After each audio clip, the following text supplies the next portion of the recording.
The criminal walked into the room, calmly eavesdropping on the police's plan to capture him. Looking at the victim's photo in the captain's hand, he couldn't help but recall his crime. Hearing footsteps behind him, Cooper quickly placed his employee badge on his chest. He pretended to be getting coffee as he moved through the crowd, trying hard to act like an overworked venue staff member. The special police officers never imagined that the criminal they were trying to capture was this very man. Cooper walked past them calmly without arousing any suspicion. He even took a walkie-talkie before leaving, making it convenient to monitor police movements. On his way back, he ran into several police officers who had arrested a suspect.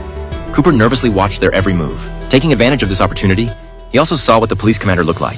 He then quickly returned to his daughter's side. Through the walkie-talkie, he learned that the person just arrested was also a fugitive who had panicked at the sight of so many police officers and revealed his identity. The commander reminded all officers that their target was an extremely calm criminal who was still trying to escape from the venue, urging them to stay alert and respond carefully. Cooper silently accepted the compliment, but before he could feel too pleased, another message came through the earpiece. According to surveillance footage from the crime scene, the suspect had some kind of animal tattoo on the inside of his right arm. Cooper stared thoughtfully at the pattern on his wrist, and immediately grabbed a toy from a shopping bag to cover it. The police were searching the area section by section and would soon reach his location. He couldn't just wait to be caught. He quickly checked the map to find an escape route. Cooper reassured his daughter, telling her to enjoy the rare concert and instructed her that if they got separated, they should meet at the juice stand outside the venue. At this point, acting alone would make him too obvious a target, so he planned to trigger the fire alarm and escape in the ensuing crowd confusion. However, the commander had anticipated his action and was instructing officers over the radio to pay special attention to anyone claiming there was a bomb or triggering fire alarms, as that would likely be the suspect deliberately causing panic. If such a situation occurred, only women and children would be allowed to evacuate while all men would have to remain for investigation. Therefore, Cooper had to abandon this plan.